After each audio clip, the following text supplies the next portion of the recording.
समस्त को नमस्कार।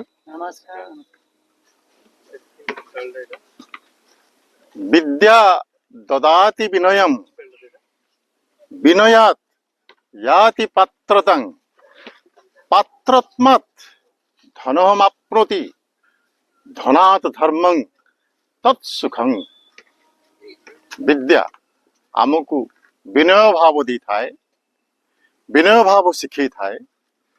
सेइथिरु विनय भावरु आमे पात्रता पाई थाउ, तापरे आमे धन अर्जन करि थाउ एवं धर्म मध्य सेइथिरु पाई थाउ।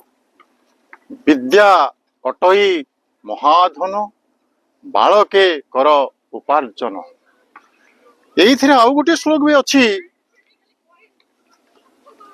पृथ्वी रे सबु जिनिस को लोक बांटी की नहीं जीवे, चोर नहीं जीव, ज्ञाति कुटुंब बांटी धरी पळेबे, किंतु ये केबे सरीबनी। जेमिति कि ज्ञाति भी बंटते नैव चौरेणापि न नीयते दानेन न क्षयं जाति विद्यारत्नं महाधनं।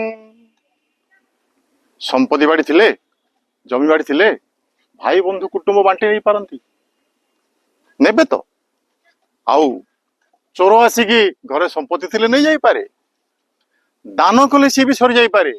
किंतु विद्या एमिति गोटे जिनिस, ना ताकू भाई बंधु कुटुंब बांटी नेबे, ना ताकू दान कले सरीबो, आउरी बढ़िबो, दान कले आउरी बढ़िबो, सी अनेक गुण रे बढ़ी जिवो। आउ से विद्या को महाधन भाव रे पृथ्वी रे तुलना करा जाय। नमस्कार। जय जगन्नाथ। समस्त साथी मन नमस्कार। जय Jagannath. Today's thought of the day, learn if you will live forever, live your life as if there will be no tomorrow. साथी माने यार कथा होची, आमे जेतेबेले किछि भी कथा शिक्षा चाहउछंदी, किछि भी विद्या शिक्षा को, किछि भी प्रोफेशन शिक्षा को जाउछंदी, आमे एते लगन रे शिखिबा दरकार जिमिति आमे सब बळ पई एरा कामरा आसीबो, हम सब बहुत दिन बंचिबी, ए फीलिंग्स रहया दरकार। आ जेतेबेले आमे हमर जीवनटा बंचिया चाहउछंदी, आमे एमिति बंचिबा दरकार, खुशी रे रहया दरकार जिमिति कि आमे जानने कि काली आसंदा काली आसीबो कि न आसीबो। टुडे इज आवर डे, एमिति भाबिकरी आजिर दिनटा को आमे एन्जॉय करबा, तेबे जाई आम मन भीतर के रही अफसोस। मान जदि किसी भगवान तो कर समस्त मरवा पर दिन ना दिने से मरण सज्जार पड़ता समय आमको एमि ना फिल हो कि मुझे जदि बंची था गोटे दिन भगवान दे था तेरे मुझे बंची था, ए फिलिंगसटा न आसू। आम आमर आज दिन टाक आम सब सुखमय करवा आ खुशी रे बंचिबा।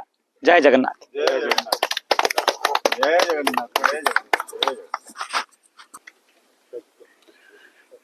उपस्थित जोग परिवार समस्त सदस्य को नमस्कार।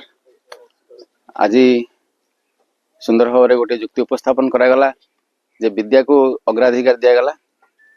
निहाती भाव में विद्या आम नॉलेज बा ज्ञान बोली कहवा, ज्ञान ही भगवान। आम देखु अन्य सबू जिनस खोजी खोजी आसवा भगवान को पाइक हेल्ला आम निश्चित भाव ज्ञान आहरण करा हम।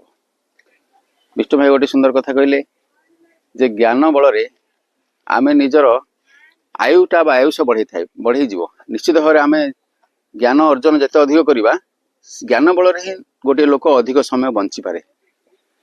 आम से ज्ञान अर्जन करने एकत्रित होचे जे आम निरोग हवा आयुष आमर निश्चित भाव बढ़।